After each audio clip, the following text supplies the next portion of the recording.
Well, good afternoon, everyone. Welcome to Nature Folklore Sessions. It's the 30th of January, 2022.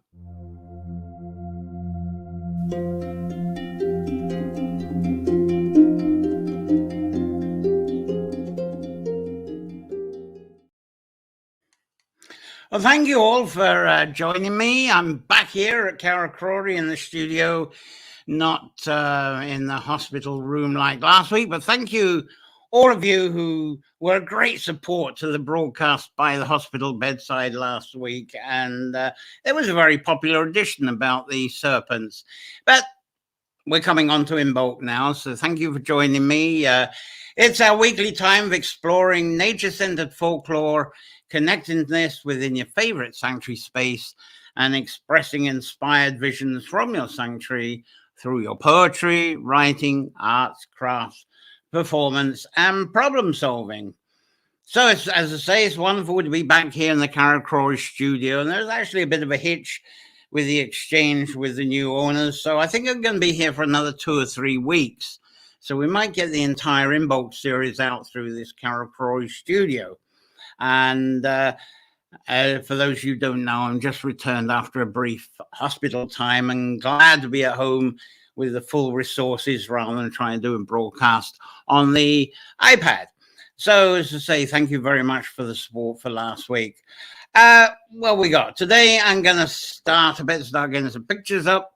We're going to start a 4-part Imbolc series, part 1, which is the Brighid Tales. And, that's the picture I got in the background, isn't it? Just got rid of me on that one. That's all we had to do on that. And today I'm going to be exploring the story of the woman that's known as Brighid of Kildare. This is, a lot of you will be familiar with this. I did this last year, but I've added some extra bits this year. We're going to be looking at some places around Ireland associated with the Bridget story, from her birth to the eventually Cill Dara monastery. There's a nice old picture of that, the Cill Dara monastery as well. And we're going to look at the traditional crafts of breeder as well, of Bridget, and symbols that we associate with Bridget as well, if my mouse will allow me. Here we go again. There we go. There we go. Symbols.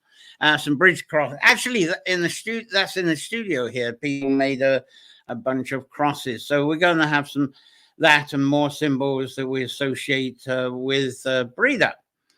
And if you're looking for some Bridget Goddard stuff today, that's going to be featured more next week, because I'm going to have quite a bit on the some Bridget herself today. That's what I'm really going to focus. So it's going to be quite a complete show, just looking at the walking life of Brighid of Kildare.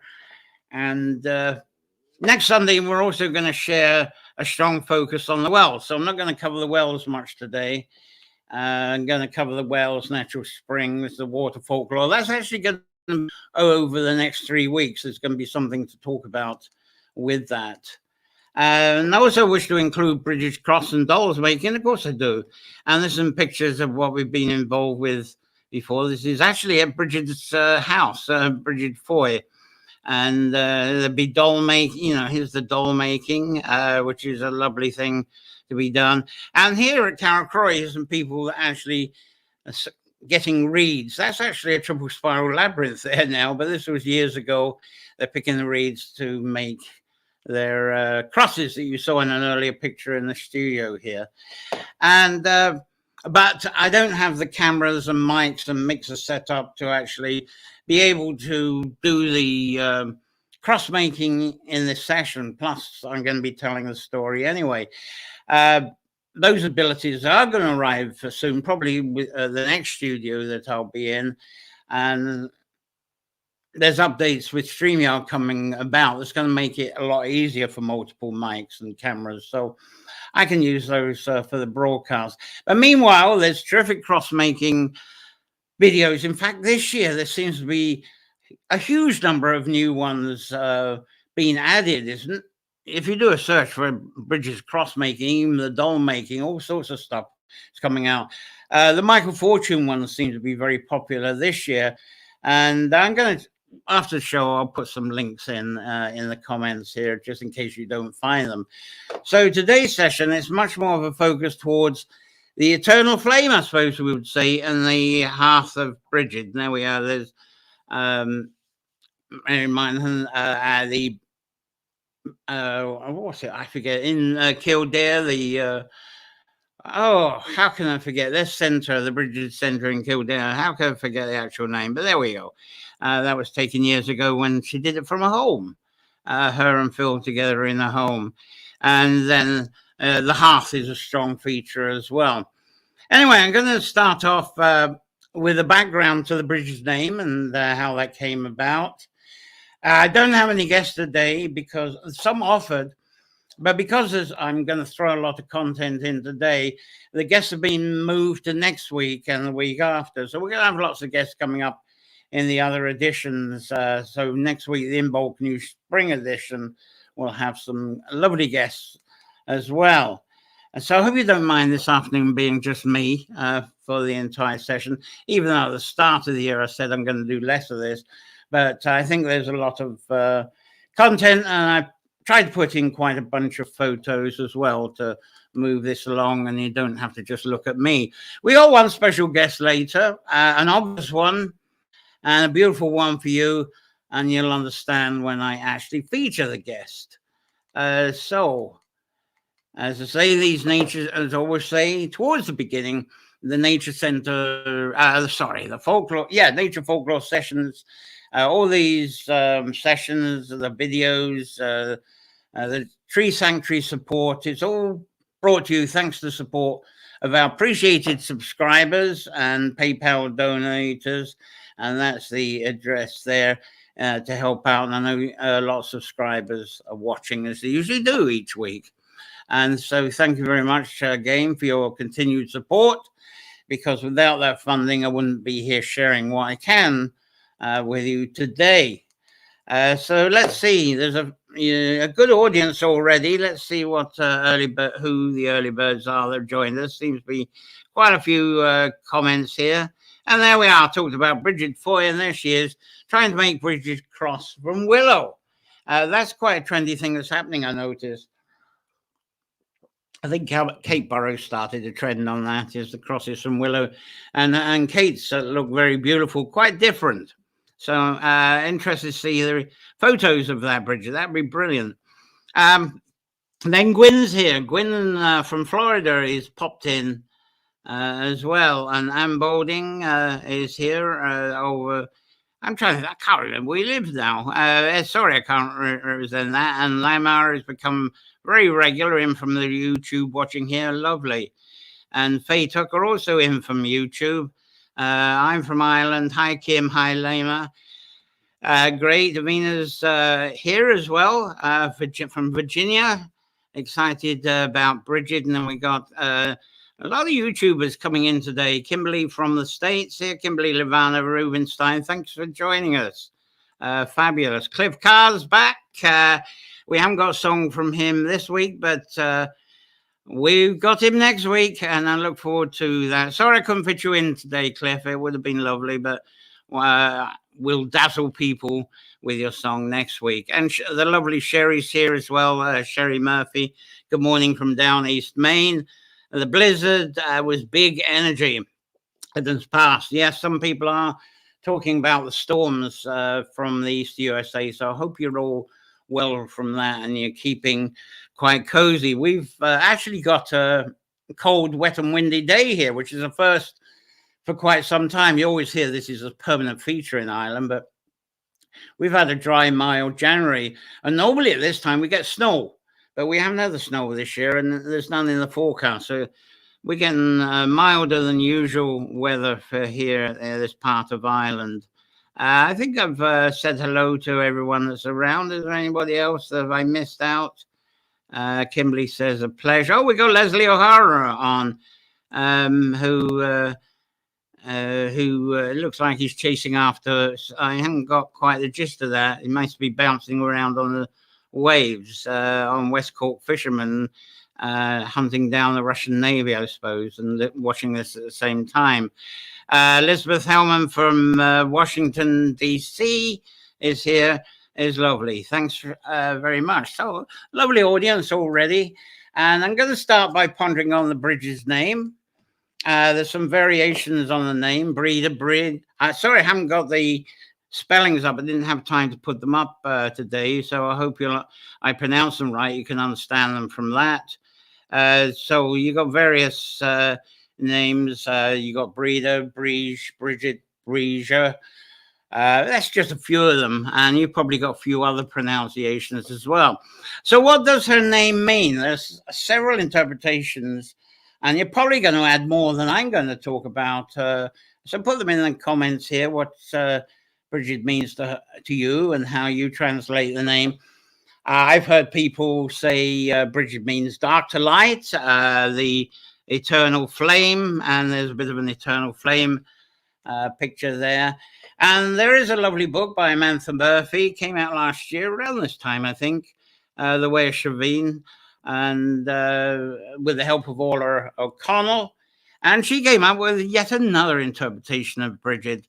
And her interpretation was Bridget actually coming from the word bridge, because of a name being a bridge between the ancient and the new, pagan to Christian thought and faith. So she looks at Bridget as being a bridge between the two.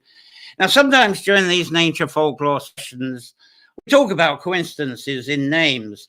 And I know any scholars, after talking about that in Bridget and Bridget Association, they'd be, oh, yeah, they'd be absolutely horrified. But it doesn't surprise me that someone places the word bridge into an ancient interpretation.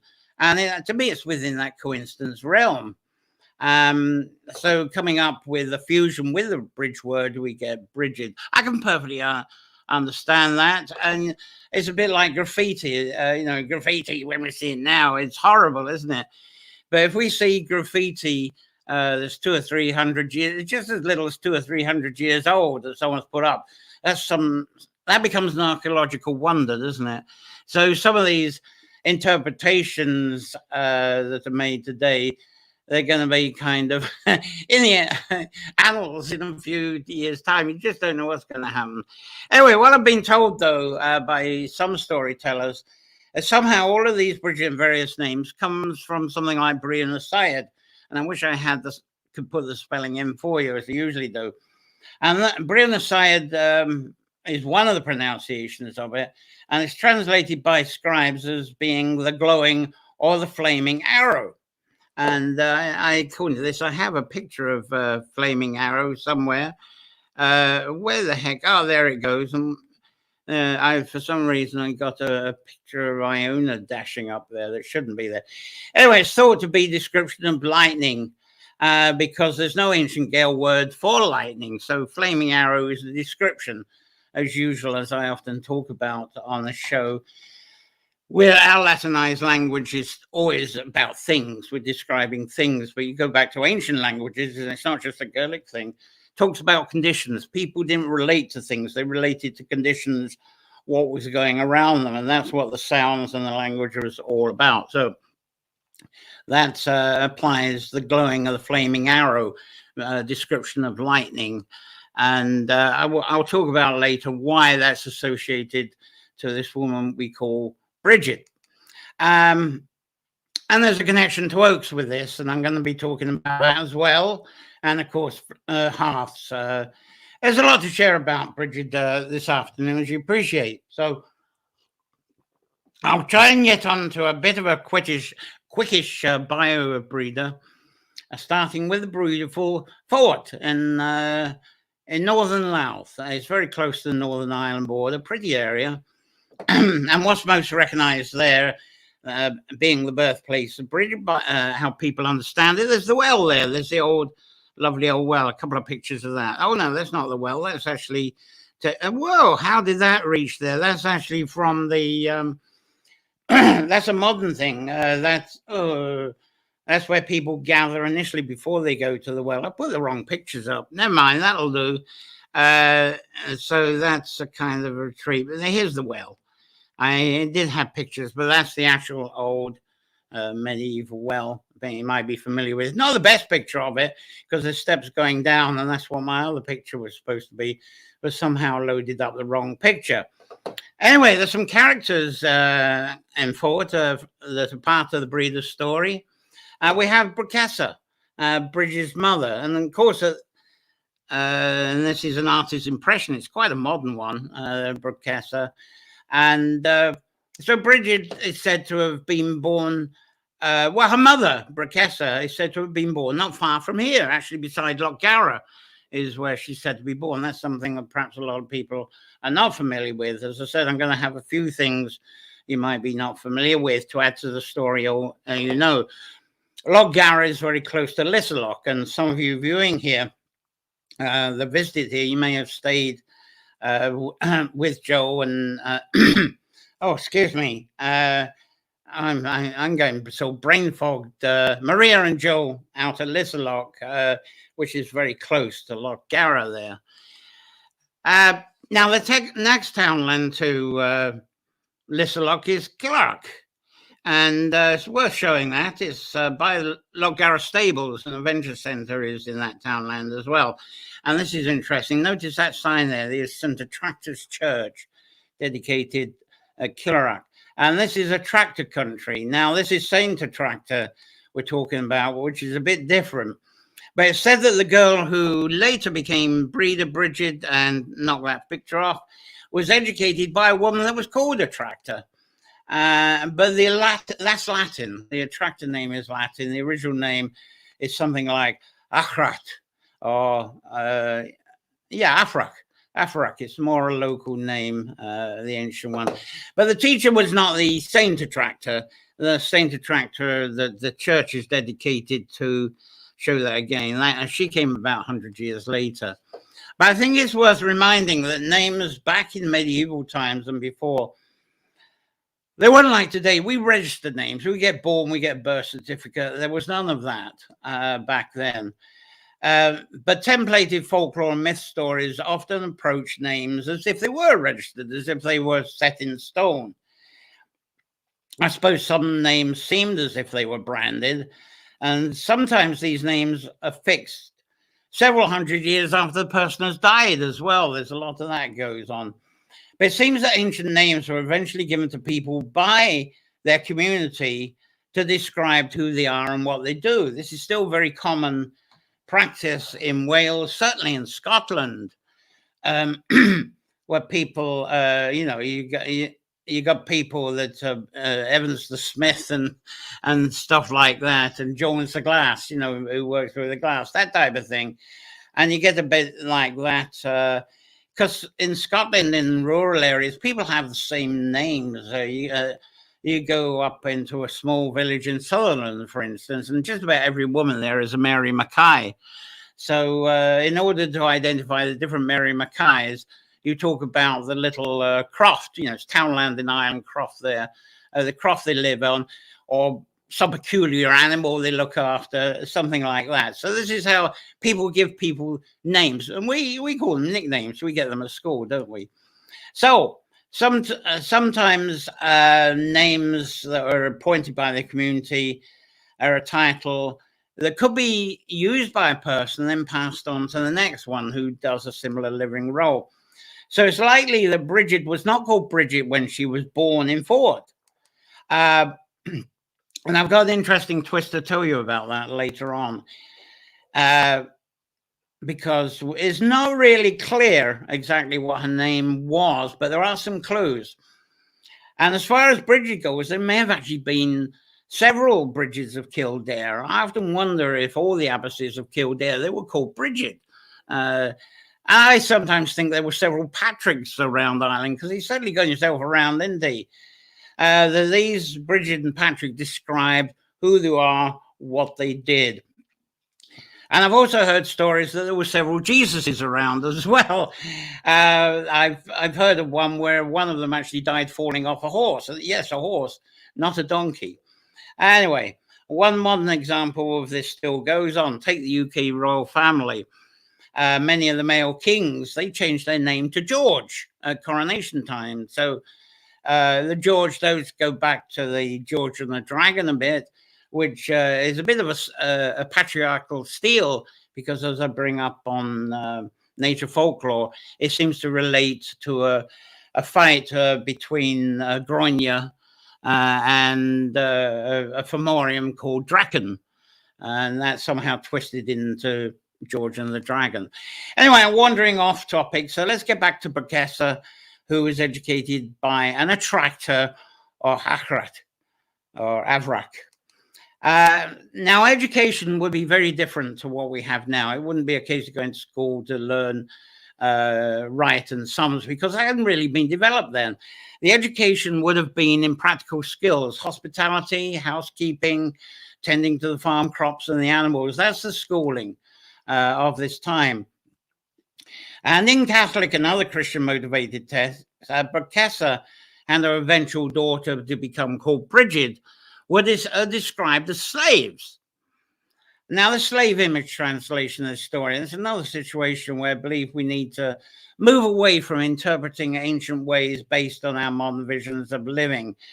Slavery way back then was very different to what we may vision of slavery, like the trading of black, Irish, and other unfortunate humans from a few hundred years ago, and even today, of course. But during medieval times, very few people carried and traded with coin currency. They just didn't have it in their pockets. It wasn't around.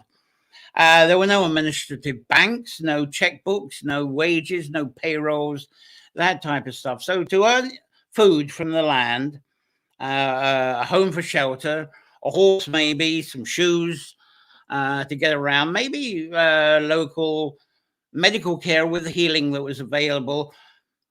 All this was acquired and established in various different ways. So there was no system of wages and salaries yet, well, until later medieval times that started with the elite. But one system for earning these living basics was trading that we now call bonding. A place of education then was a place really as apprenticeship. These things that were learned by the young people, they were really being apprenticed into the skills, just like you get volunteers today who go along and help out on small holdings, and they learn the skills of permaculture, that type of stuff. So it was really on that level. And it seems they would lease out, they would have the students, and then they had to somehow find a way to pay for themselves. So the students got leased out to earn something where they were leased out, that was brought back to where they were being educated. So that helps to fund the education facility.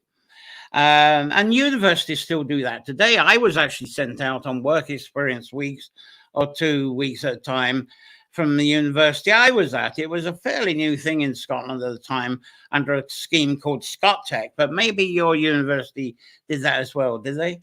Anyway, the student or the apprentice would then be under contract to serve some work using the trained skills they learned from their school. And they would earn their own personal reward of some food, shelter, healthcare, and a bit of leisure time too, hopefully. I hope the human rights were okay.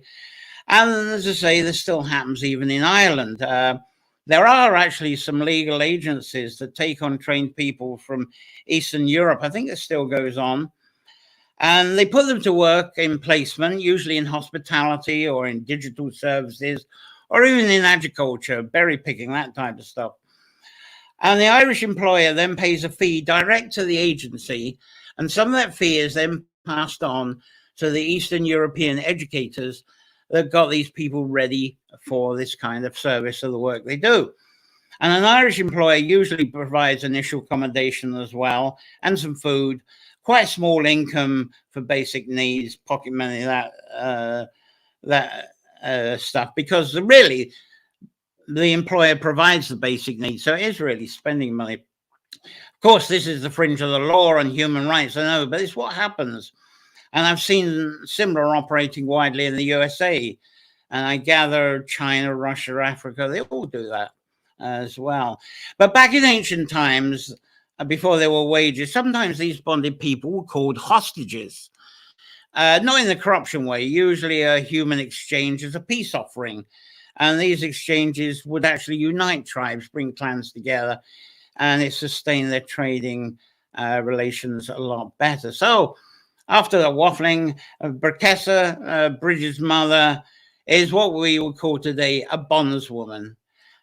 She was a bondswoman to a man called Dovach.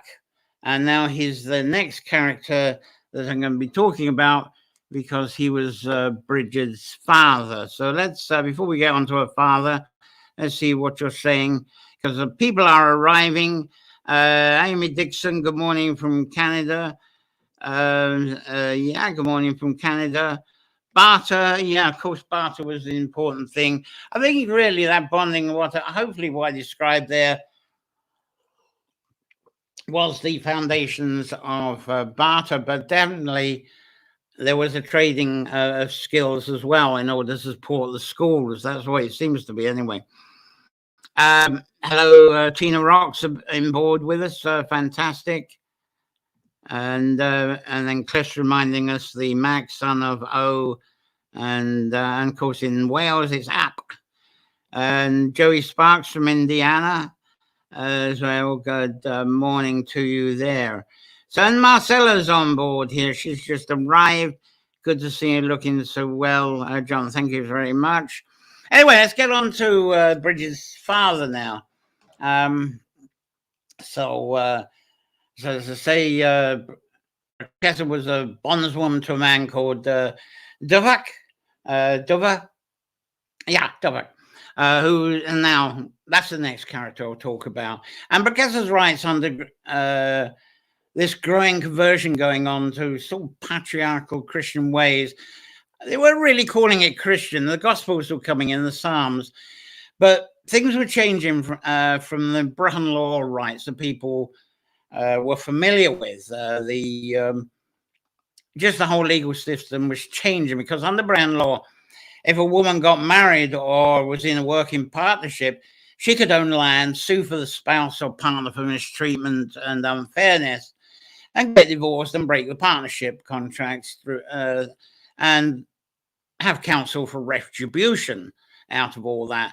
But in comes in this kind of common law that was coming in with the biblical stuff. The common law justice, roughly what we have now, very different. Anyway, I'm not going to go into in any depth. Let's talk about Dovach, and who's about to become Bridget's father. Now, some story descriptions tell of him being a pagan druid. Easy description to say that, isn't it? And the Professor was a Christian bondswoman, and she was a Christian bondswoman that he had contracted. So let me clear this up a little bit more. For a start, Dovach was a very common name for people at that time, especially up in the northeast region of Erin here. And today, Dovach has become Duffy. So that's a common name that you'll be familiar with. Now, I do have, it's about time I had a picture, isn't it? It's possible that the Dovach does have a meaning. Let's get my pictures in order here. Now, I've been missing some pictures here. There we go. There's this one I think I wanted to show. Yeah. That's an intriguing one. That's him, the Dovach I'm talking about, in a kind of kingly state. This is obviously artist impression, although a vintage one. And there's Patrick with his mobile halo there, making a visit. Hi, and probably trying to convert him for his sort of druidry ways or so forth. Anyway, that's an artist impression. And the name is said to mean a dark or perhaps moody man. But of course, in late medieval times and through the Christian eyes, the Druids were considered to be dark, deceitful men.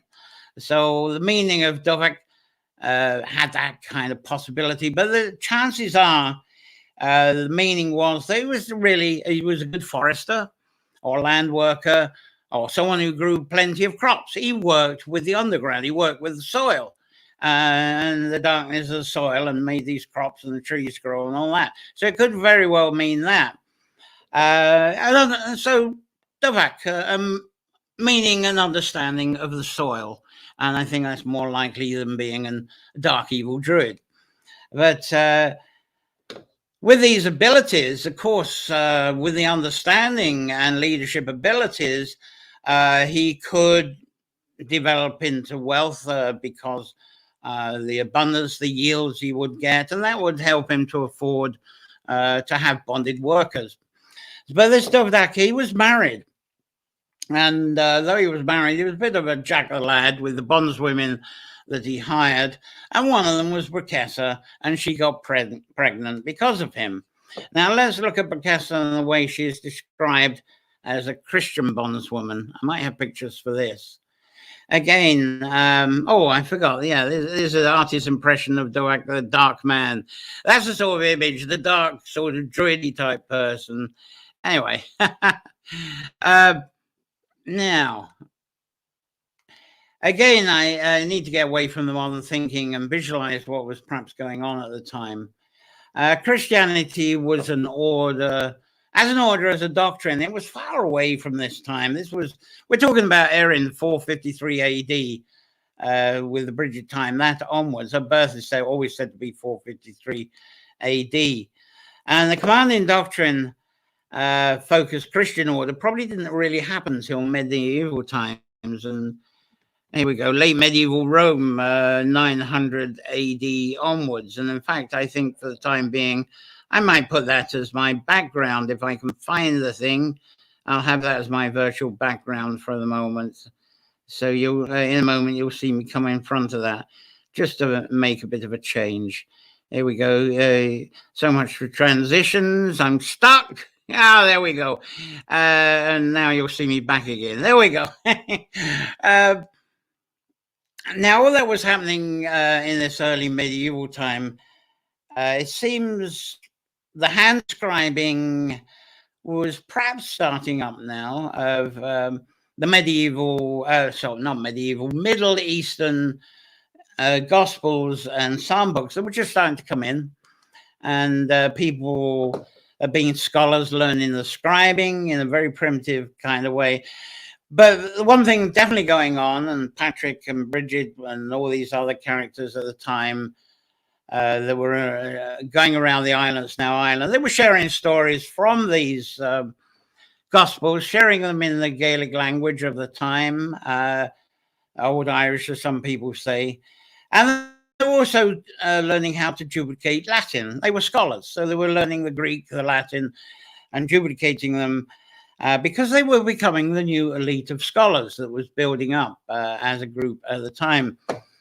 And Latin was also becoming a language of international trade, a common language, because they couldn't use the Irish, couldn't use the Gaelic very well for that. So Latin was becoming the trading language, the international language, as even the pirates were starting to learn Latin as well, I gather. Anyway, they scribed books through the medieval age, the early time. Well, the medieval age, was it 4th to 15th century, really, we can say. But in this 4th century, they also inspired a change and a different, having scholars and the stories being passed around. It was actually changing the culture of living, of land management and the economy. That started going. So hence why this was being the start of a new era of monastic communities. Excuse me. And these monastic communities were starting to compete with the older ways of Gaelicdom. And the Gaelic culture of trees, the earliest Orm, earliest Brehon laws, tribal councils, all that type of stuff, people were just classifying it probably as Druidism. We call it Druidism today. They probably had another word, but they were sort of putting it into a collective culture. This is what we're fading out of because we got this new culture coming in, this new elite culture, and we want to be part of the elite. But this time was also the start of influencing away from what seemed to be an established, long human established, tribal, matriarchal, earth womb-based culture. That's what the whole human civilization seemed to run on. So this new culture was kind of taking people away from this. And it was into a more male-themed God in the sky kind of belief. And this was becoming a bit of a patriarchal culture. You're probably familiar with this anyway.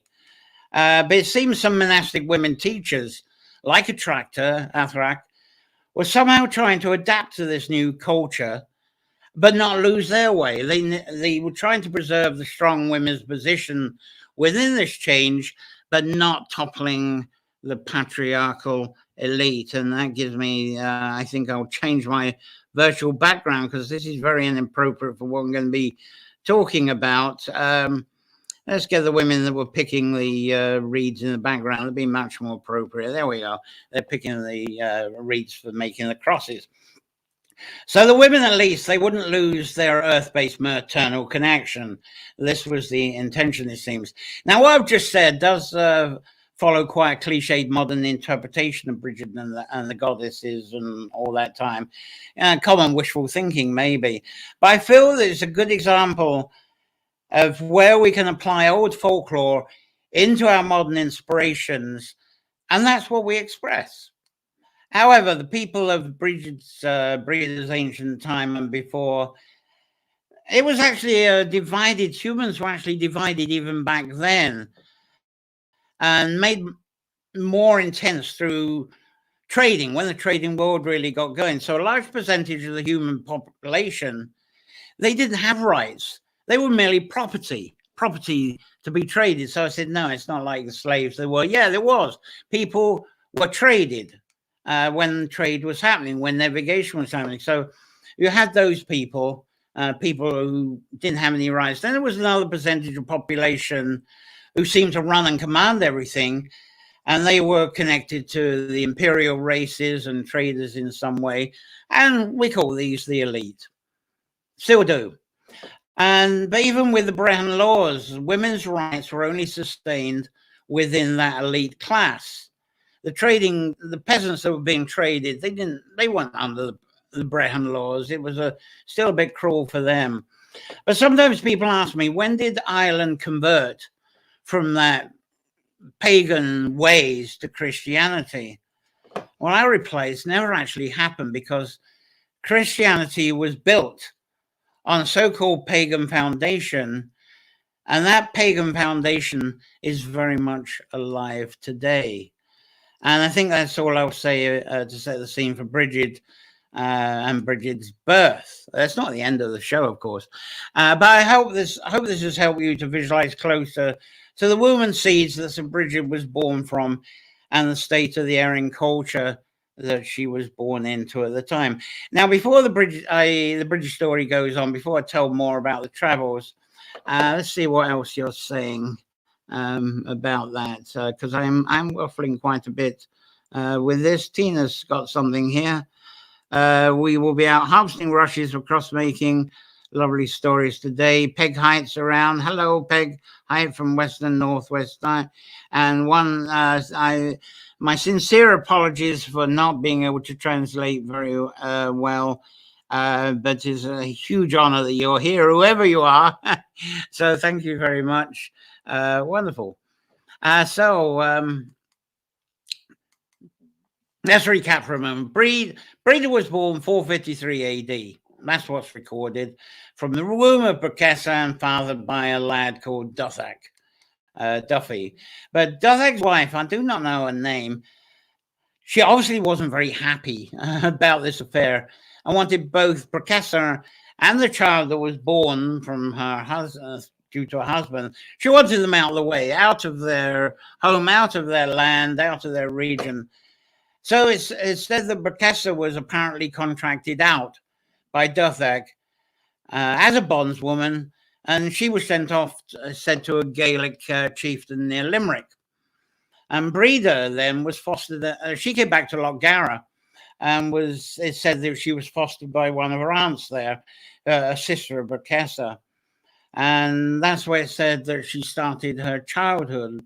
And so that's here near in County Sligo as well. Mother and daughter may have been separated.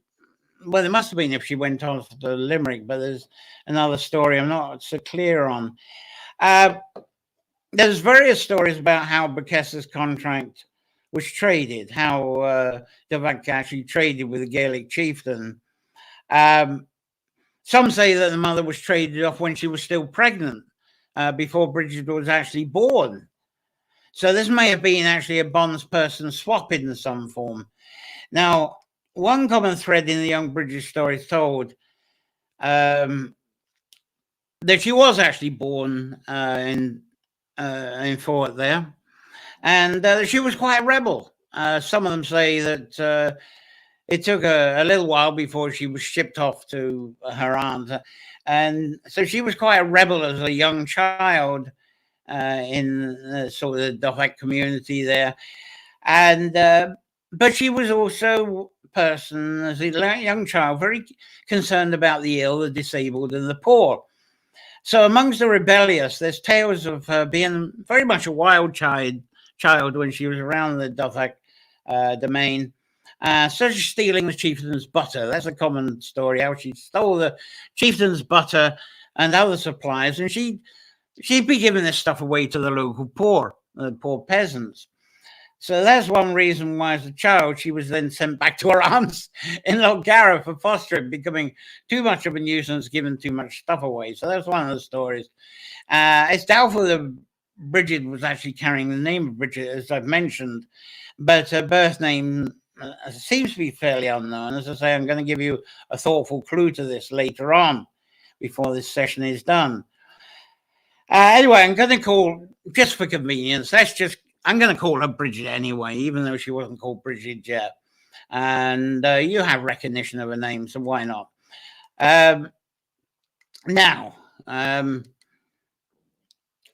So Bridget, from a few years old, she was attending, when she was back near Ardagh, they were still on the tractor there, and she was under the same education as her mother was, same teaching. Learning the skills in the same way. And so these would have been the skills of hospitality, house care, growing crops, caring for cows. That's a very important thing, isn't it? And other animals. There's a Bridget cows imagery. That's later on. I like that one. But by the time that Bridget was in her early teens, it said that she was actually contracted by Dovach Faughert to come back as a bondswoman, just like her mother had been before she was born. But this time, she was coming back not only as a bondswoman, but also as his daughter. And I've seen mention of Dovach's wife actually not being present, which is the reason she's being called back. Stories are that Dovach actually traded his wife off as a bondswoman. So that was it. She traded the wife off as a bondswoman and was calling for the young Bridget to return to Faughert. And now a story of her that says that Dovach still had problems with her giving stuff away. But another story is that he had connections with Iona.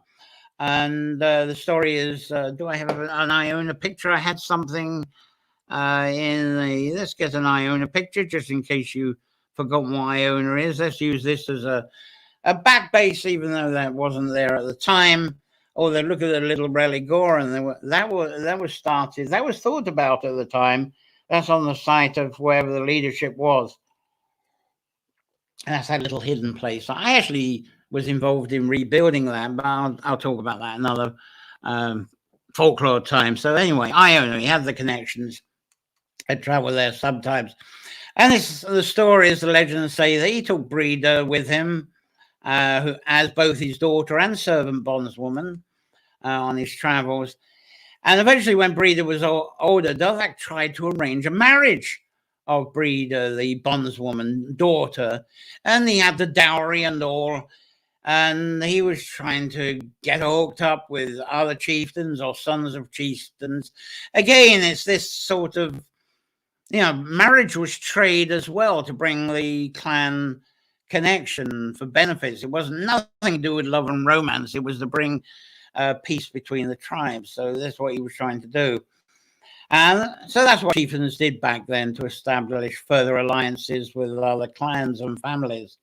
And maybe he did offer his daughter to the Ardagh chieftain, and the Ardagh chieftain did for a while base himself on Iona, as I say, in the site of that little place on the right. So I better get back to my pictures in good order here. Right, Bridget, of course, being the rebellious girl that she was, she rebelled against all this. I don't want to be, traded marriage intentions was against everything that she was starting to believe in, what was in her heart. And this, the Christian church, they described this as Bridget wanted to be a nun and be married to God instead. That's the way the Christian church explained her situation at that time. But my own take of that is that Bridget wanted to preserve that culture of matriarchal reverence and values, especially against this escalating new culture of patriarchal power, which was definitely being demonstrated through these arranged marriages, which was all part of these new elitism values that was taking place. Now, using symbol languages, I would describe Bridget's approach to life as being, I often discuss this on Nature Folklore, her approach, her whole vision was circular, spiral. It was a whole cycle. But the growing Christian elitist approach was very much a pyramid. And I was going to have pictures for this, but I didn't have time. And as you might know already, I'm not exactly a great fan of pyramids for that reason. But I'm sure Bridget would have found it hard to find a male suitor anyway, someone that could actually put up with her. And certainly not one that would want to carry on with the Gael tribal ways that was in her blood, that she had a passion for and that she highly valued. So I assume that Bridget needed to actually find more women that were feeling the same thing as her to validate these beliefs, validate the cause, and validate sustaining the old culture. And the stories that tell of Bridget leaving Faughert area with 4 other women, some 6, and some say 8, and of course we call them sisters. And so it's either 5, 7, or 9 women trying to find their space in the community, flame keepers that travel together. Now, it's also told that Ardagh didn't actually chase after her when she left with these women. He didn't, oh no, that's my bondswoman, I need her to fix up alliances. He didn't, the story is he didn't chase after her after all. He didn't try and bring them back. And there was a good reason. As I say, she was mischievous. There was a story, there was a Leinster king. I can't remember the Leinster king's name now, but he was visiting Ardagh.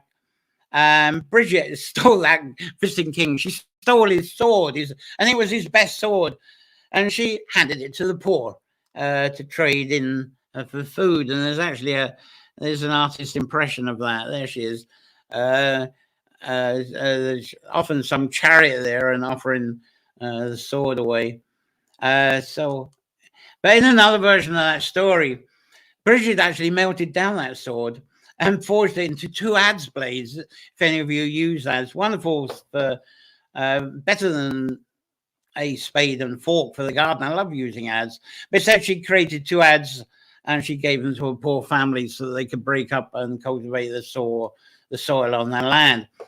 And it was then the Leinster king, let her go if she wants to go. It's a wise thing just to let her go. So that's what happened. And storytellers also tell of Breda and the women, her sisters, and traveling, living and working, and where they were volunteering, whatever they were doing, they were bringing the inspiration and teaching of their ways, and they were building up what they were spreading as well. And how they translated, a lot of people say, they were inspired by the goddess Bridget or Breda. And it said that they were going around teaching the ways of the goddess amongst the growing culture that was now following the teachings of the Gospels and the Psalms.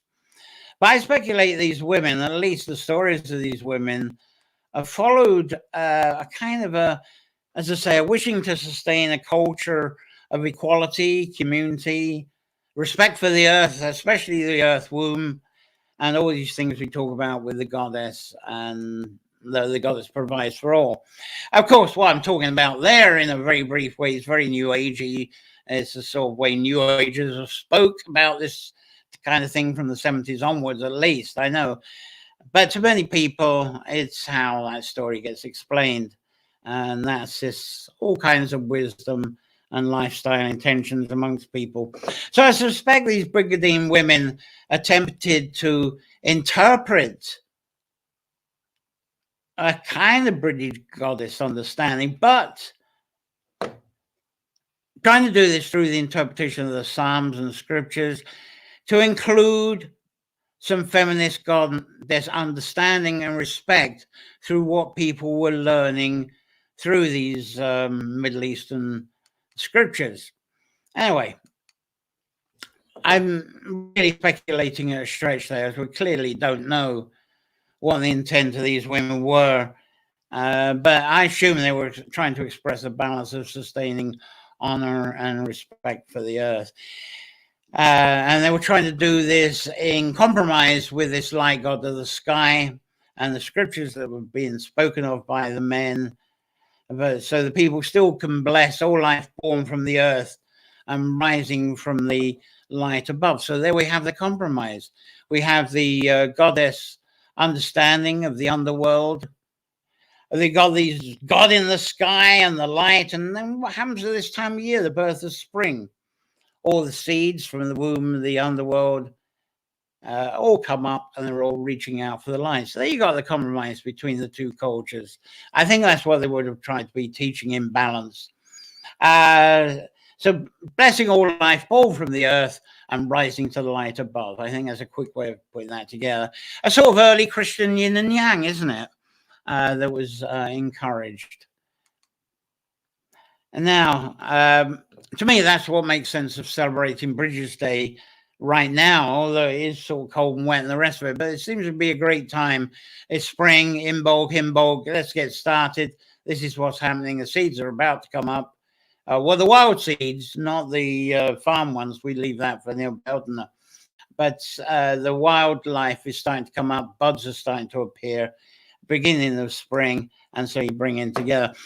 Now, what I do wonder, I talk about the goddess Bridget. I doubt whether there was a goddess Bridget, not by name. I don't think they would have had a Bridget then, because by this time, Bridget wasn't even Bridget amongst these women. So rather than them adopting a name that was already established, I think the storytellers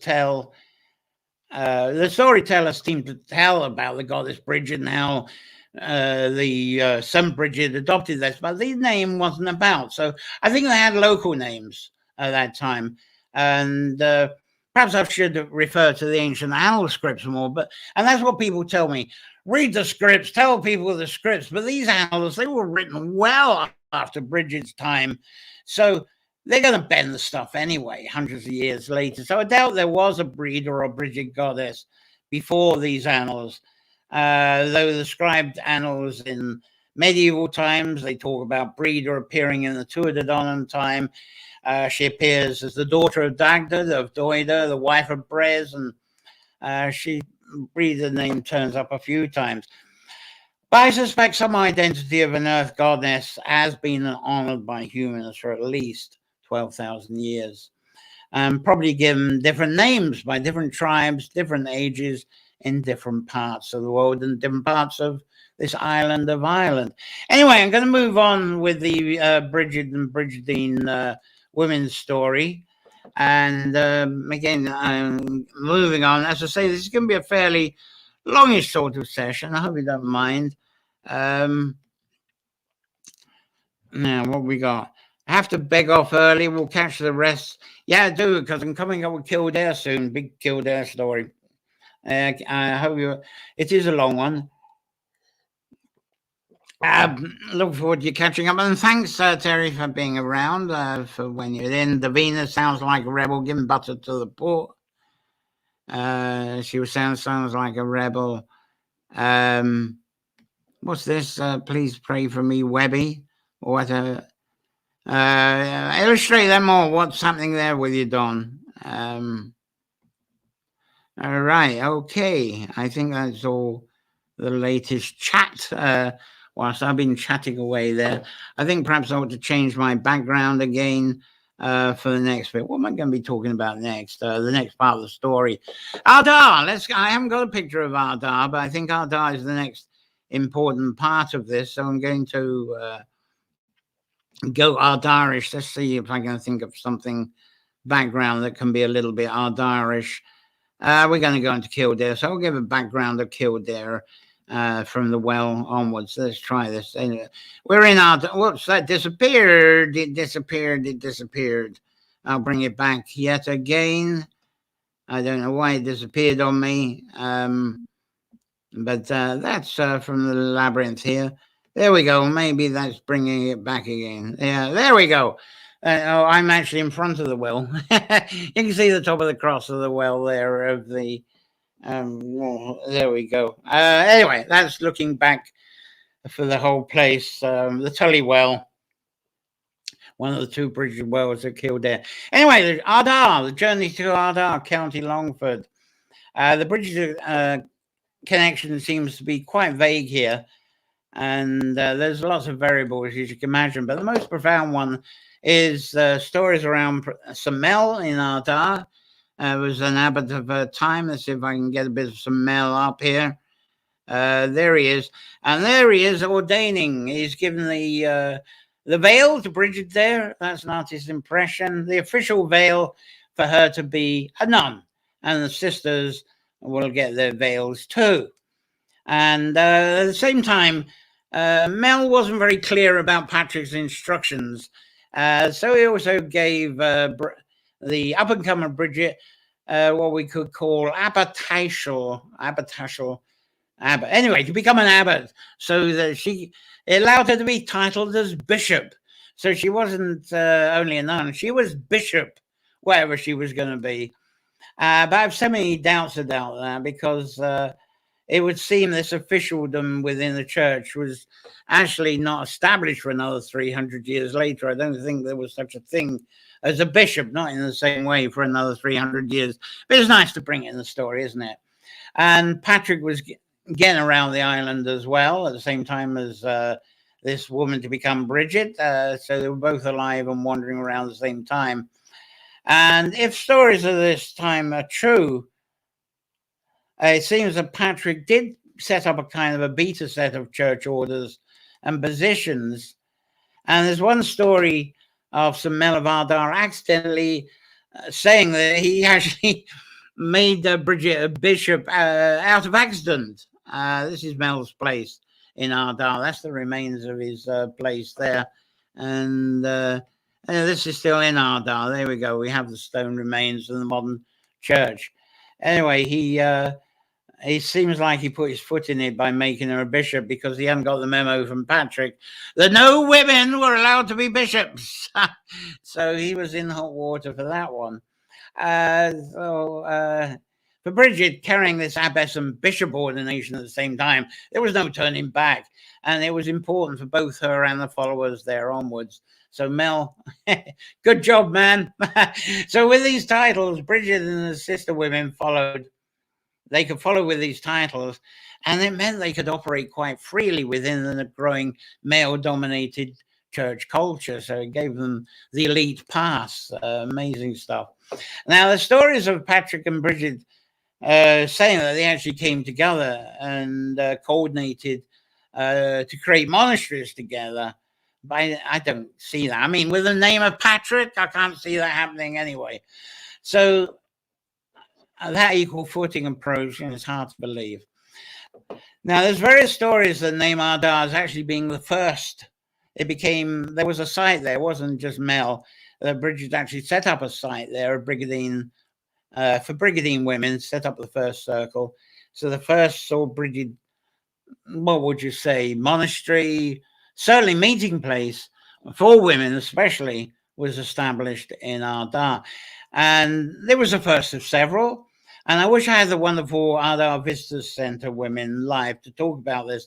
And when I bring this up next year, I'll definitely try and get those two on to give their story. Also, it'd be fascinating. Now, another woman's monastery that's spoken of is a place called Ballinallee, and that's not that far away from Ardagh. So that was said to be the second one. But I know very little of that to tell you more about that.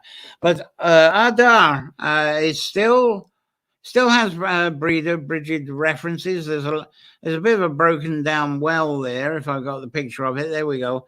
That's what remains of the well. It's a little awkward to get to, that one from Ardagh. The farmer's not too pleased about people visiting. I know that. Always has bulls around it. But it's a lovely well, but it's a bit broken down. And even here, Patrick has actually taken over from Bridget. There's an annual community walk, and it used to be on Bridget's Day. They used to have a walk. The farmer would let them through. He'd make sure the bull wasn't there, and they would get to the well from Ardagh village. But that walk has been changed from Bridget's Day and has now been moved to Patrick's Day, because people say Bridget's Day was always too cold to do the walk. It's much nicer to do it on Patrick's Day. So Patrick's Day took over that Bridget's walk. So anyway, I think that's enough that's enough for Ardagh, County Longford, Ardagh. I'm going to move on to Crowan Hill. Sorry, Crowan Hill is another place to refer to. That's Offaly, I think. Anyway, this is it. This is a beautiful view. If you go along the Grand Canal, you get lovely views of this. And it's said to have been one of the British women stopovers. And here's a fascinating place to visit. Another picture here. That was one I took going past one evening. And to get a feel of this, you really got to there's a dirt road there. You take that over the hill and you get a real feel for the area. Now, one feature on this dirt road is the Patrick's Well. And this was apparently once a Bridget's Well. It looks very formal now, doesn't it? But that's it here. Here's a bit of a close-up. But the Patrick name took over. So away went the Bridget's name, and then comes the ordination as a claim of Bridget. Right. Now, this actually happened to many wells throughout Ireland. Were once known as Brigid of Bridget wells, and they suddenly became Patrick wells or some other lad. I'm going to cover more about that next week on that subject, about why that happened. But Crowan Hill is also claimed to be Bridget's birthplace as well, instead of Faughert. I've got a hill picture here, I think. Oh, there it is. There's a stone that says that. And now there's various possible reasons for that, but I'm kind of going into overtime now, so I'll leave that for another time.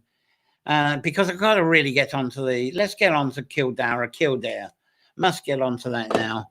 And because that's a very important part, of course. And Davina says, I love my kind of woman standing up against patriarchy. I can see the flags flying now. Thank you, Davina. Wonderful. So anyway, let me tell you about Kildare. Many people around the world regard Kildare as the founding monastery of Bridget. Let's see if I got something. There we go. There's the construction of the monastery going on there. Oh, is that the ruins? Yeah, that's the ruins. Artist's impression, vintage picture there. And stories are abundant about Bridget's arrival at the time into Kildare. It was around 480 AD. There is an modern abbey there you may be more familiar with, and they have a lot of. It's a visitor centre for the Bridget stories of Kildare. It's one of them anyway. It was there until the main one that was sent, the women, the nuns, the Brigade nuns, the one they set up, the Cill Dara. Oh, I should know their names straight off, because they're holding so many ceremonies. They're really in full flight right now with sharing with people as they do at this time. Wonderful centre. But by now it seems that the Brigade Sisters have travelled and founded monastery. They've been travelling for about 10 years from Faughert until they finally settled down, if it was settling down, in Kildare. So it's incredible that they founded their movement in about 10 days, and pretty successfully. Now, my own Kildare stories are going to be few and short this afternoon. So I would advise Google, read, and understand many more of them. There's lots of articles and version online, so I'm just going to give one or two of them. I'll try and look at, see what festivals are going on in Kildare, Faughert, and elsewhere, and try and put those into the comments as well. Now, one the fascinating one of the Kildare stories is the British cloak story. And there it said she met the King of Leinster on Curragh. Can't remember the King of Leinster's name at the time. I'm not doing very well with this King of Leinster man, as I. Anyway, they met on the plain of Kildare, and he asked him for some land to build a monastery. That would have been quite something if it was the same king that was in Faughert that she melted his sword down. I have a feeling it was the next one. Anyway, if you Google it, you might find out these different Leinster king names. But naturally, asking for a bit of land, and she would have had a reputation anyway. No! And especially as Brighid of Bridget didn't have anything to trade with him. So, yeah. What? Land for what? For nothing? Nah, he wasn't going to do that at all. So, Bridget begged him, and she said, please,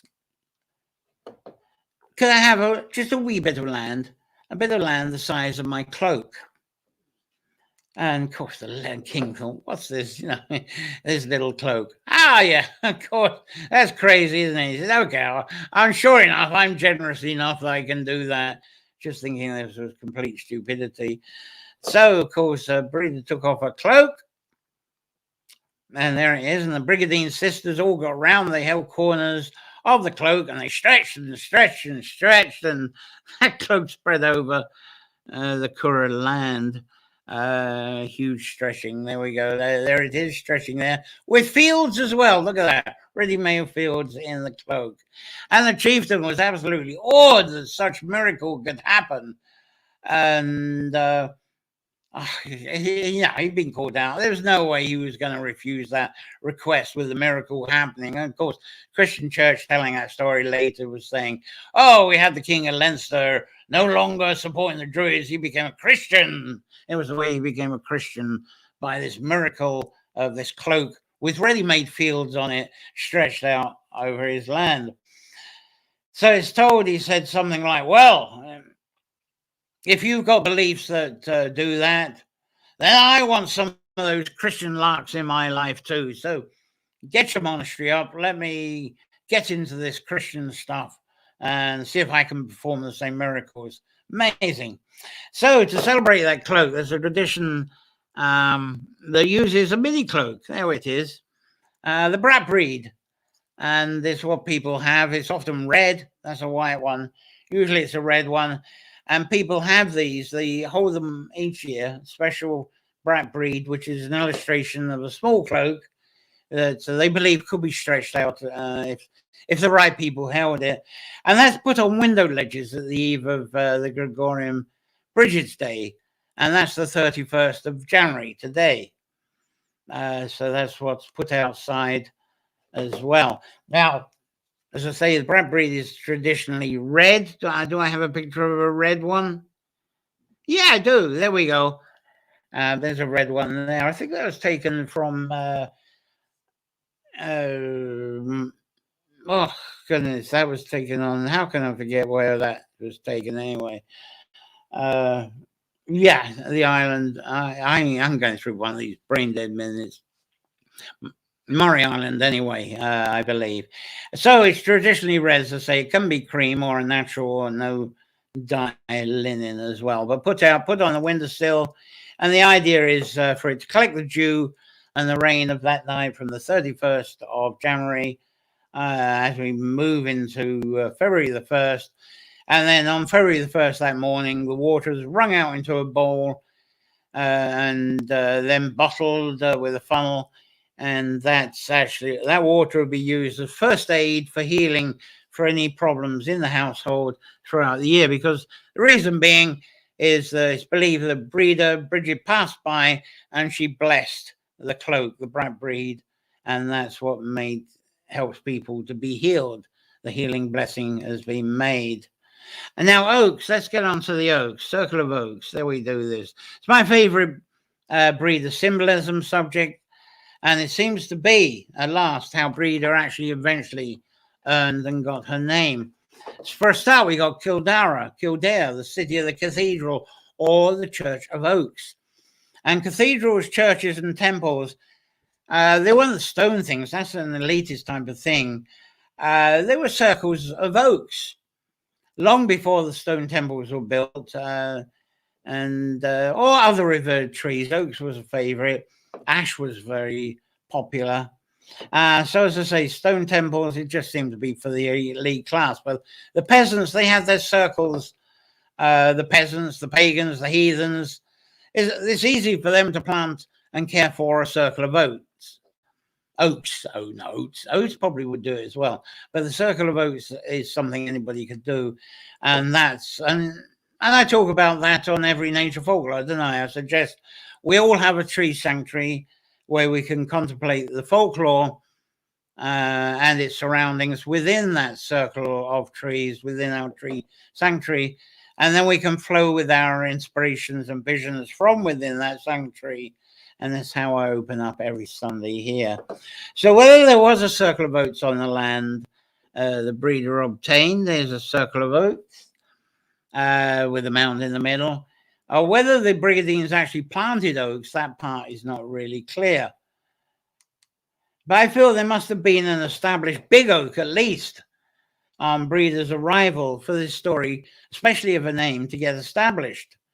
And the thing is that oaks attract lightning more than any other tree. And there's a poor oak that's been hit by lightning there. And an oak struck with lightning smolders for a long time. So here we have struck by lightning. It's a gift of fire. It just comes from nowhere.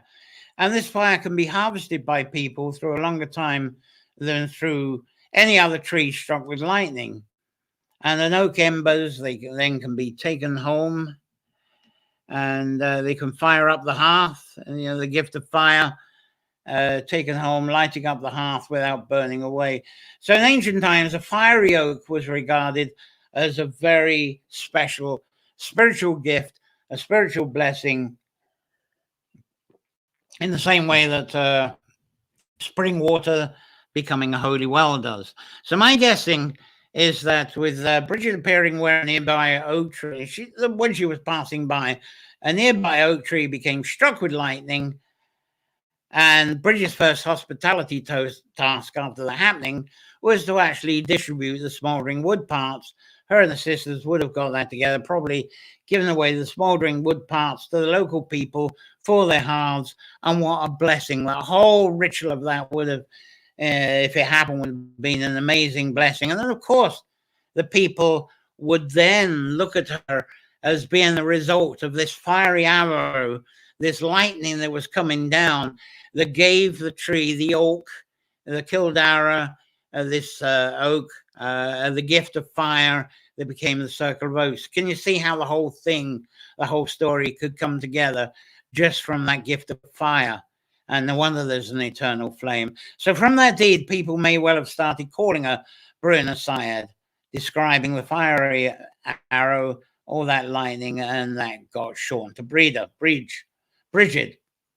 And that was her name. That was her branding of that name. So it took 10 years of them traveling before she actually got that name. Now, from the Oak Fire event came, of course, now we have the folklore of the eternal flame that comes from the custom and tradition of the Brigade Sisters.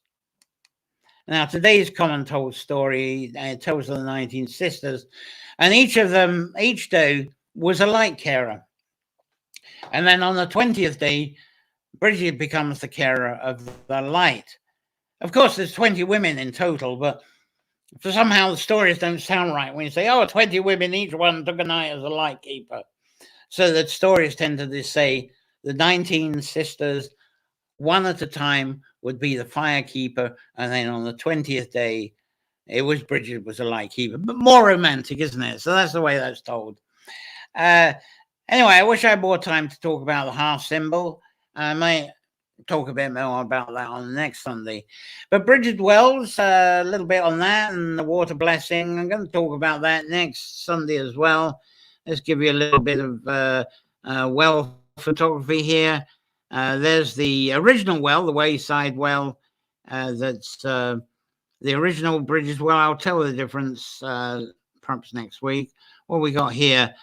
Oh God, that's actually a lot nicer now. That's the one near Ushnik, near the hill of Ushnik. It's heart shape, and they made a great job of that one. And here's one that's near outside of Mullingar. That's a beautiful one to visit because there's actually an inland fish farm there, and you stand there, and they're aerating the pools, and it's a very peaceful sound that goes on in the fish farm next to that. Anyway, I'll talk about that next Sunday. See many comments again. Tina says that's the favorite part of this story. Well, the fire one, or the well one, probably the fire one. Anyway, despite all of the tales I've told you about Bridget this Sunday, there's actually a different story I've heard. So I'll tell you the alternative Brigid of Kildare story, and in some ways that actually makes more practical sense than this great romantic one that I've just told. Now, in this other story, it claims that Breda, she actually the cloak. Tina says the cloak is the favorite part.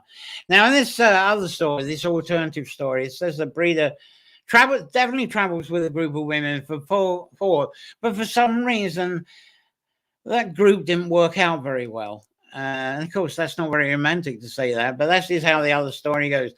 So this group of women that were trying to kind of influence their ways amongst people, they weren't getting the followers. I think the Christian way was being taken over. Probably the whole patriarchal thing was growing at quite a rate and just pushing the women aside. So it didn't work out, and they broke up. And the story tells of Breda settling back into being a bondswoman again. And she ended up serving a chieftain in Curra. We talked about them all approaching in the Curra, and there's the king of Leinster and all that lovely story about the cloak. But on this one, she was arriving with the king or chieftain as a bondswoman, as a traded bondswoman.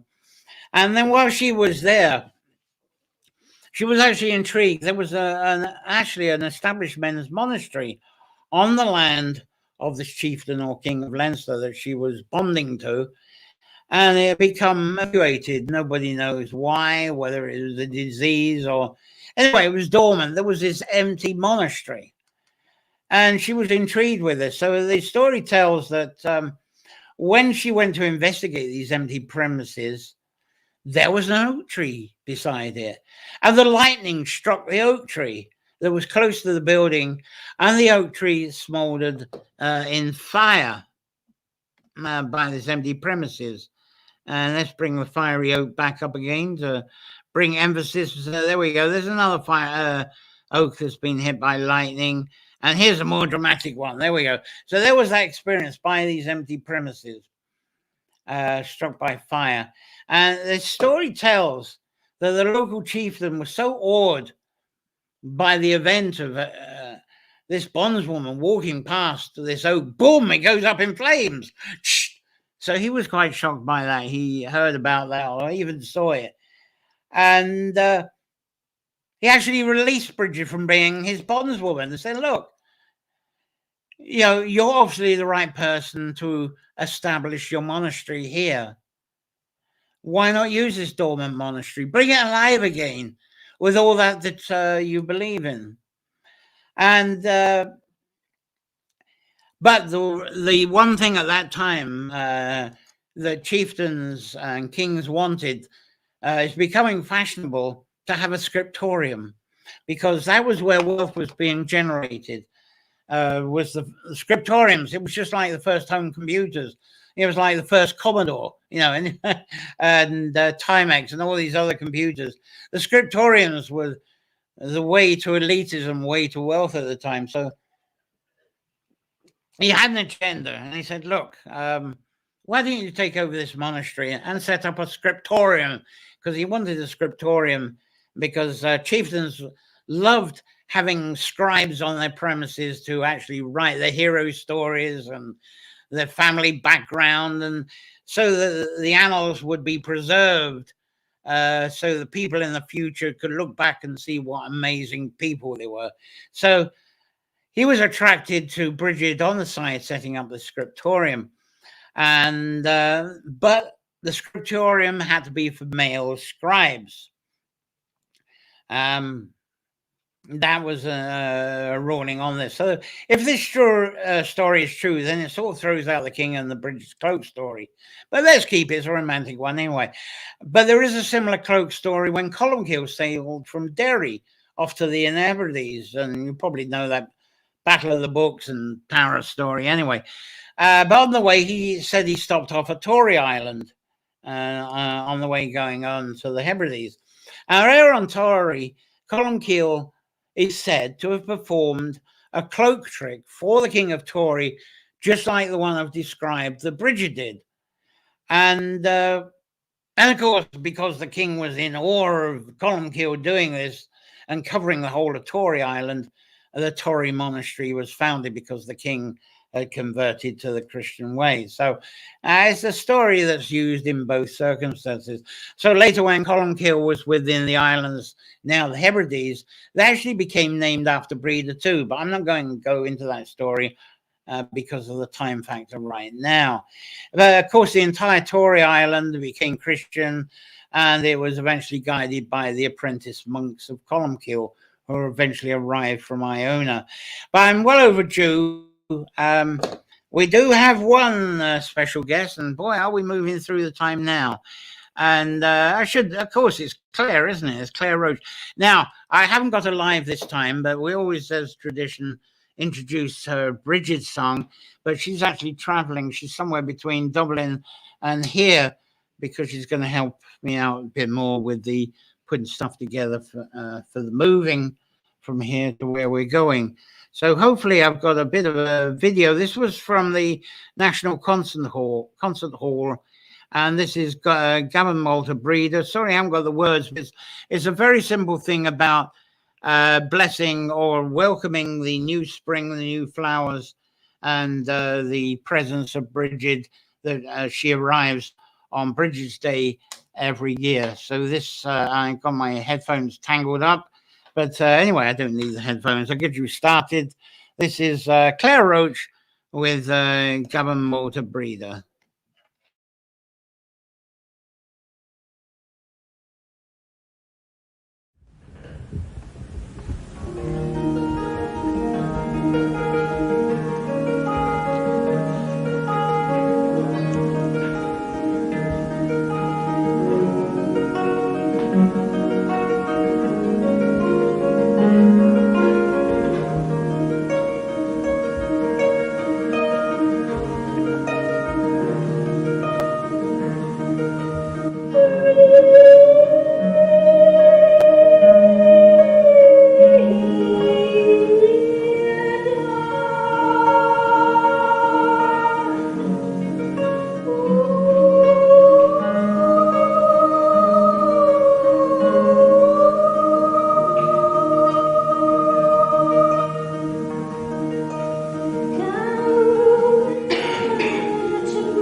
There we go. Annual tradition here.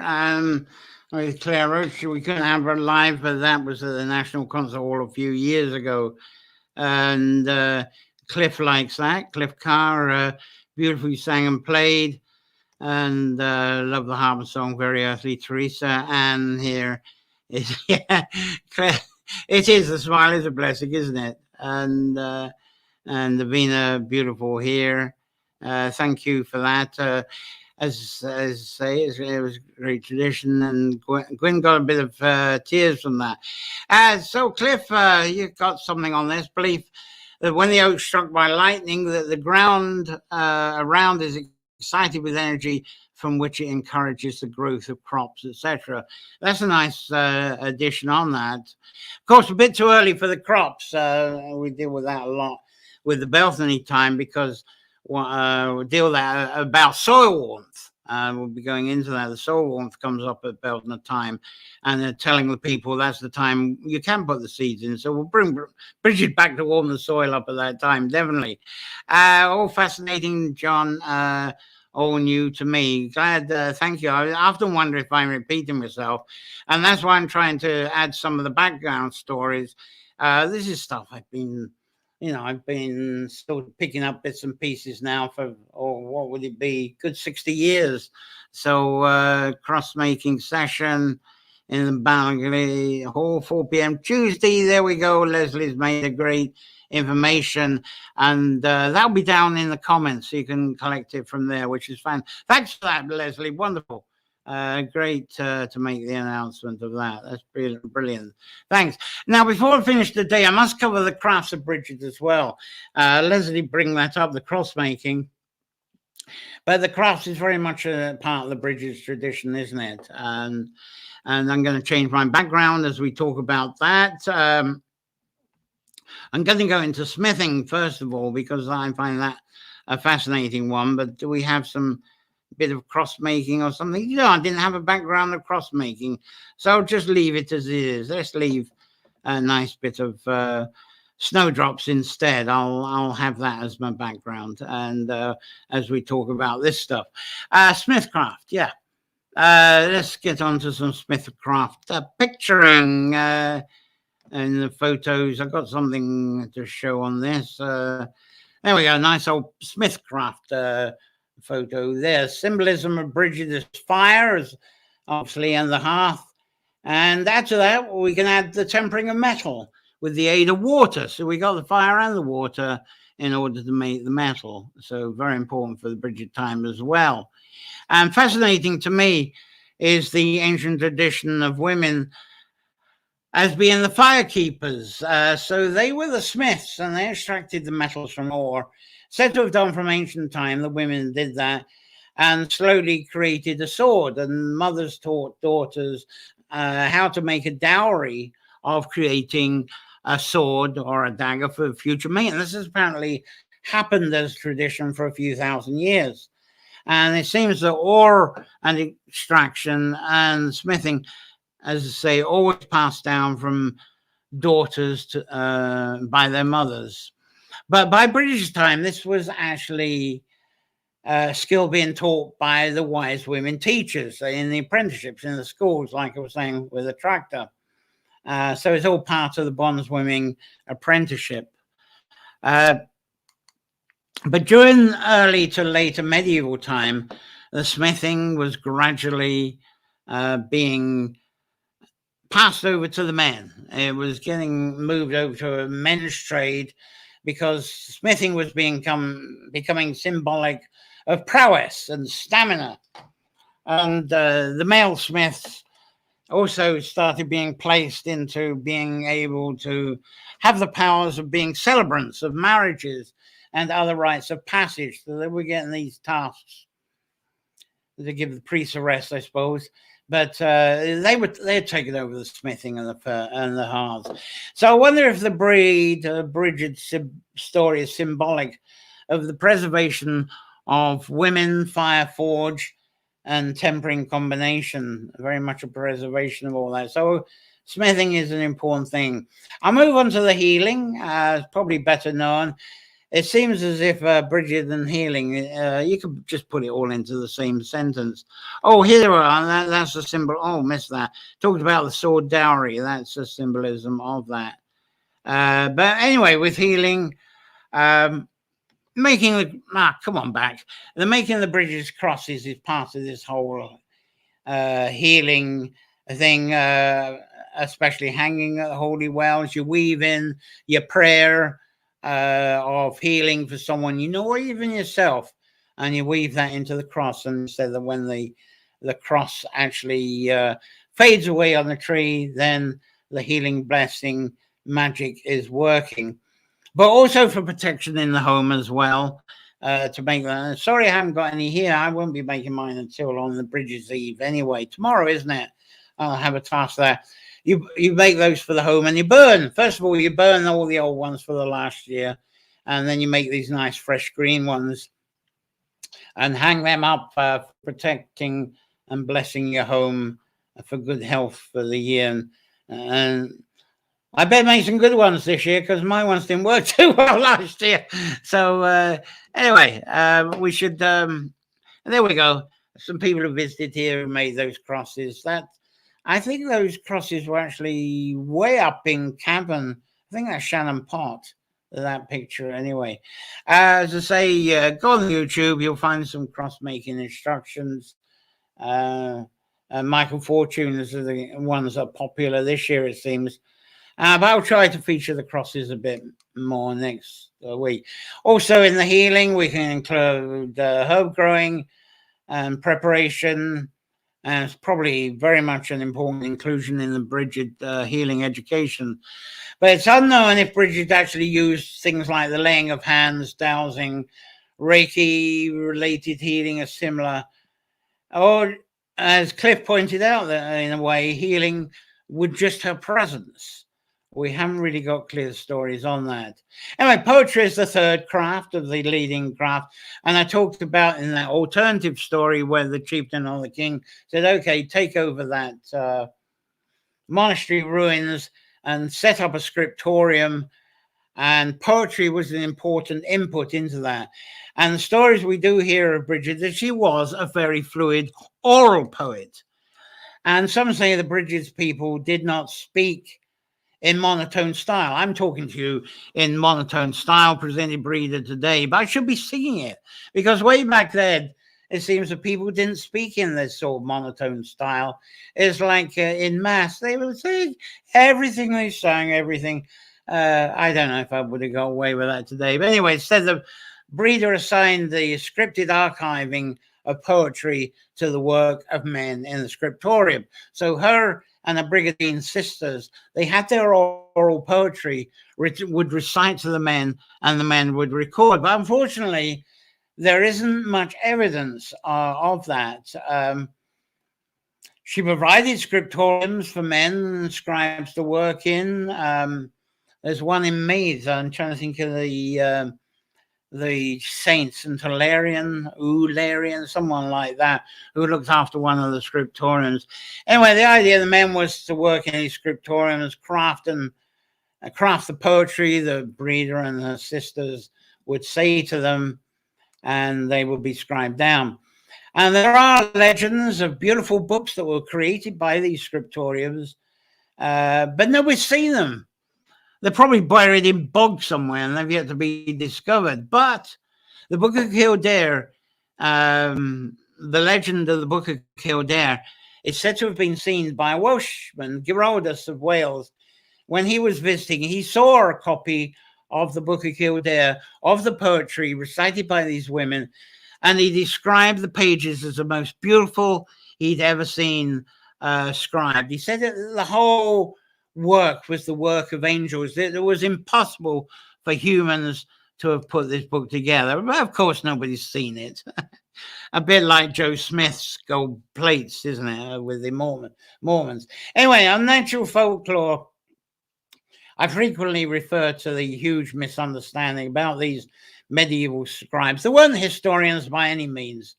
They tried to obviously keep historical records of the archives of their patrons, to keep their ancestral record straight, their hero deeds straight. But these scribes, they were under a lot of duress with, I'm sure they were under the patrons, the abbots, the chieftains, and these chieftains and abbots would be commanding the scribes to write according to their own agendas. And the main agenda was to amplify deeds and family legacies for eternal archives. And so nothing about the peasants and the heathens and all that. So storytellers tend to be regarded as not being authentic. People like me are said to be continually telling you lies because we're not following exactly what was scribed in those ancient books. But to me, these ancient texts are largely annals of the elite. They're not of the peasants, not of the pagans, not of the heathens. And that's the main motivation I have by presenting this nature folklore. There's plenty of people telling stories of the deeds and battles and the acquisition of wealth and the elitism. And that's what these medieval books are all about, it seems to be. And these annals have been through a lot of translations, just like the Bible. So obviously every few hundred years, the intent and even the agendas keep changing. So changes will have been made over the centuries according to changing administrations and whatever's being controlled at the time. However, it does seem like some of the job of these early to late medieval scribes was to actually still listen to the local stories and then somehow mash them up to the miracles that they had been taught and what they had read from the Holy Land scriptures, which they would have been reading in Latin and Greek. They were being taught. So imagine this was done. They were doing this, translating the local peasant stories according to, matching them to the scriptures. So I'm sure they did some of that to help local people relate to the scriptures. Now, rather than scribing them down, it seems as if they were teaching them. And we're going into the stories of these high crosses by making symbols rather than scribing them down. A whole different thing altogether. But that's somehow our native stories seem to have got rolling along somehow. If there was a link to a psalm or a gospel, then somehow that could get recorded. But I think the purpose of a little bit of that, bringing the peasant and heathen stories into relationship with the gospels and the psalms, was part of a conversion process. Get the peasants to revere their Christianity, and through revering Christianity, their lords and masters, their kings, help them perhaps give spiritual respect. That instead of just being providers, they would look at their lords and masters as being representatives of these gods in the sky. I think that's what the whole motivation of that was all about. And of course, had a bit of fear into the stories, poke them up a bit. And by bringing a bit of fear, of course, I let the church justify this whole new sin concept. Suddenly we had sin in the stories, and that changed everything, didn't it? Now, let's take an example of water into wine miracle.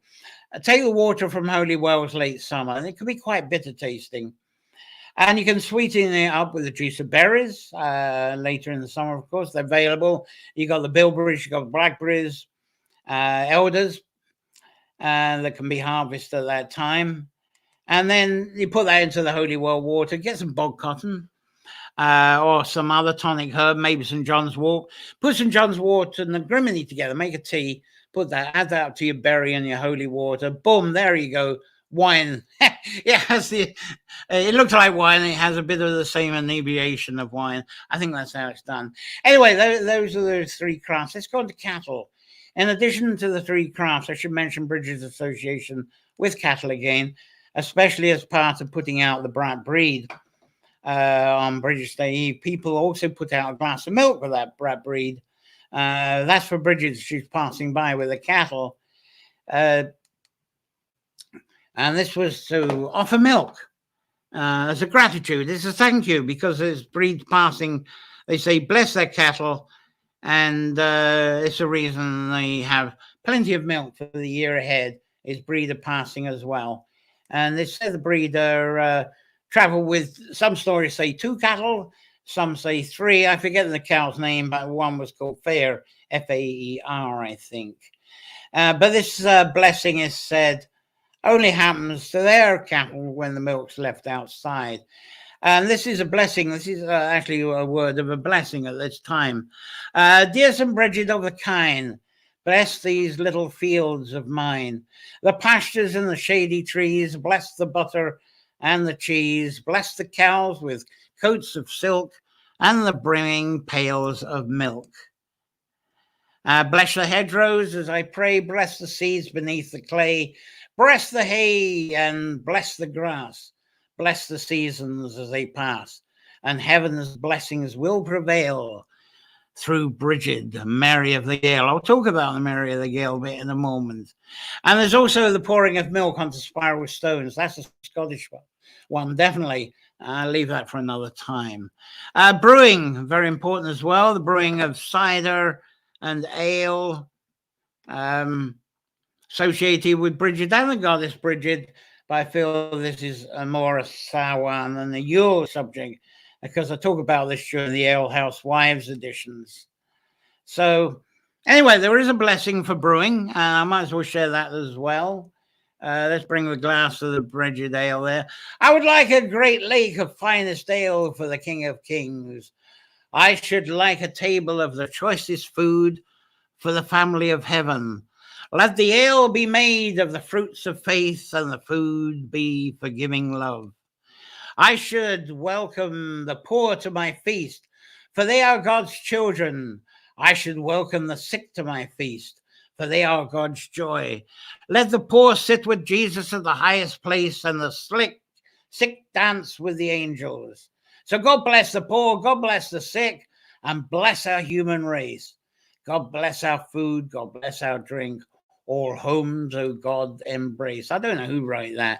Anyway, midwifery, very important. The midwifery side of, if my mouse had let me go, there we go, midwifery, motherhood.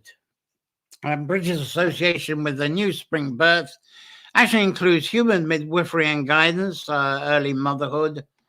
And right, there was something I was going to do in that, but something has gone completely or there.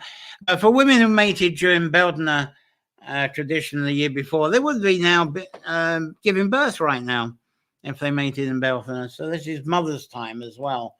And this is also the whooper swans have been around for a few months and so on. They're not the swans, but anyway, it's a representative of swans. They're starting to leave now, and they're going to return to Ireland and Iceland. They might already be doing this with this mild weather. And there are tales that tell that these swans are here as a call from breeder to bring calm and safety through the last months of pregnancy through the winter.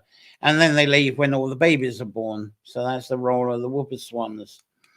Now, the reverence of Bridget as a midwife by scribes, that was a tricky one for them to communicate, because these scribes have been taught to honor Mary, the mother of Jesus. So how could they compete with Bridget being in amongst this?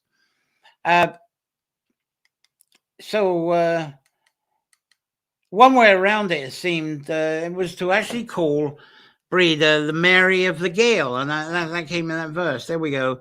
And there's a representation of that, of Mary of the Gale. But some of the abbots wouldn't even wear that anyway. They won't wear that compromise. So it seemed eventually they all did revere the presence of Bridget as a midwife who could be present at birth, but never there to announce or rejoice any earth goddess or any godmother connection. She was just the midwife.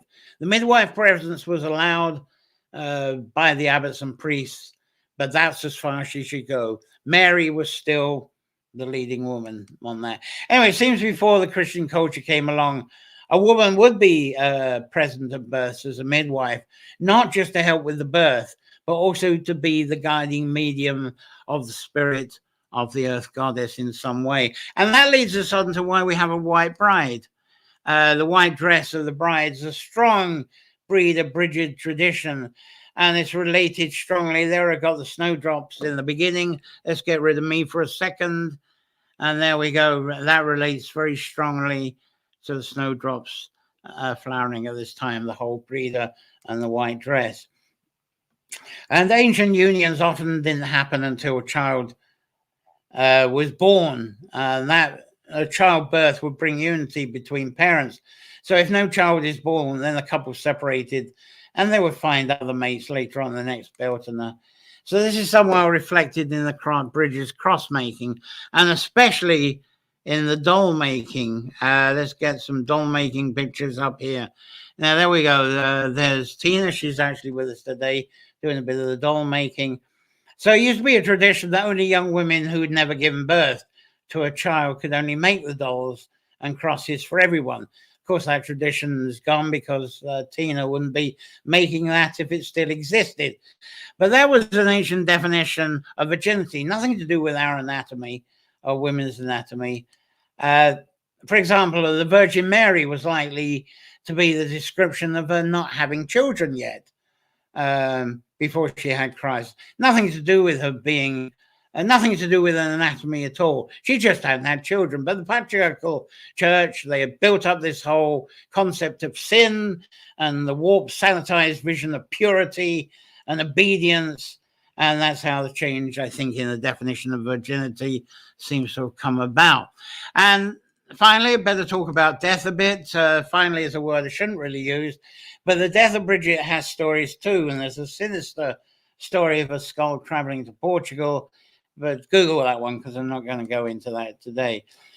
But what I will share is that after Bridget's death in 521 AD, after being 40 years at Kildare, Abbess' successor was a person that said, now this is important stuff now, and I promised this earlier, and sorry I'm going on to 2 hours, but her Abbess' successor was a person that's said to have been Dar Ludak, and I think this is the most profound part of the whole story, because Dar Luga, yeah, Darlua translates as daughter as Lu. Now, Darlua promoted reverence of Lu and the son. You know, she was a rebel. He got the whole thing with Bridget, who was tying in very much with the Gospels as much as she could. But here comes the successor, Darlua, who promoted reverence of Lu and the son over Jesus and the Son of God. What was going on here at Kildare? And because of that, so the Darlua was actually killed off by the Patrick people, who then took over the Brigade monasteries, and the whole British tradition was just suppressed. It was all Patrick now. The Brigade monasteries had gone underground, and everything entered into the patriarchal Christian regime that became slowly molded towards the Roman ideal of Christianity about 600 years later. So that's the story excuse. They said it was because this Garluak was going back to the old ways too much, and the Patrick people just slaughtered. That's a story. Now, Darlur is a mystery because she also appears in some of the Brighid Tales as well. And in these tales, she's a constant companion of Bridget, a breeder. The stories even include the two of them being in bed together, sharing the same bed. Now, let's think about that a bit more. What I ask is, who was Darlur, also known as Dar Duthuk? Dufuk. So Darlur was also known as Dar Lovak. Duvak. Oh, get my pronunciation right. Darlur, Dar Duvak. Both, meaning the daughter of Duvak. Dar Duvak, daughter of Duvak. So was Darlur a translation forward of the Bridges name? Was that her name before the Flaming Oak miracle at Kildare? Before Bridget was branding on her? Was she carrying the Darlur name and trying to refuse to carry that name because, of course, she wasn't a sun worshipper at the time? And this is a sort of a clue to her original name as what was given to her by her father there. So anyway, to conclude this long tale, the real conversion of people to Christianity was very slow, took several hundred years, and through this time the British tradition was attempted to be suppressed. And the British tradition, it did continue in the hearts of most people. Even though it went underground, it was in their hearts and celebrated in this spring. And there we go, various ways of celebrating here. Lovely visions of this Brigid celebration. Lots of fire there. And then we have the water. So she was always present somewhere, often by natural water, a spring, and still is today by a spring or a flame or by the hearth or both. So let's see what you're saying at the moment as I'm going into the Milkstone, Gwyn, minding the Milkstone. That's what I didn't go to explain very much, but that's it. Huge tradition of that, the flow of milk as a blessing at the time, especially a Scottish thing. Link for the Bridges blessing that you just read. Oh, goodness, Anne, I'm going to have to write that up somehow. I will do somehow, put that in print somehow. Anyway, and there's, it looks like Big Bear must have arrived. Jill is saying hello to Big Bear. We haven't had Big Bear here for a while. Oh, there he is. There is a Big Bear saying hello, jolly good. And Jill's late again as well. So a lot of you from YouTube today. Very, very nice. Wonderful. So I'm going to tell you what's coming up because this is number 1 of the series. And so what we got? 6th of February. That's next week. We're going to have Imbolc traditions for the new spring. So with that one, let's get this nice picture up. It's also the midpoint of Aquarius as well on the 3rd. That's when the Imbolc time is, Imbolc date is. I forget what the actual time is now, but if you watch my weather forecast in the morning, I give the actual time of it. I don't think I can get a quick access here. Can I get an access? All I've got is a blank screen. No, come on. I wanted to get, no, it's denying me the time when I got the time. I'm just getting a blank screen. That's a shame. And it says an error. I hope there's not an error. I don't want that. That should be a tragedy. Web server down. Oh dear. Okay. I can't. I haven't. Not the instant timing of that. I can't give you. So we're going to be covering Brigid Wells next week. Wells actually, not just Brigid Wells, but for reference as well. No, something has gone amiss. I'm going to try another track route to try and get you that time. No, that's not working too. We're getting some tech stuff here. This gives you the right. I think I can get you some time now. No, even that's not happening. Oh, I think it's coming. We're getting the time. Point of Imbolc. No, it's vanishing on me again. There we go. 8:37 p.m. on Thursday evening on the 3rd. 8:37 p.m. And that's the midpoint of Aquarius as well. And so anyway, we're going to be covering the wells and water. I had that as a background screen for a while. And a few things I haven't covered today. We'll talk about that. That's taken from the Bridges Center. And that's a lovely set of cards there by Tonya Wrightley. Bridges cards, absolutely beautiful. I might talk about them as well. And then on the 13th of February, I start the She Part 1. And that's some turning stones. I've got a picture for that. And we'll have Part 2 the following week, 20th of February. And through those 2 Sundays, I'm going to be exploring the She and the fairy folk from the fairy tale images of the little beings with wings and the way we think about those. And also the unseen entities and the fairy hills interpreted as individual spirits and all these complete unseen realms. So going into various translations and visions over the She over 2 Sundays there. And we're going to have guests. We're going to, the next 3 weeks, we will have lots of guests. It won't be just me muttering on for 2 hours.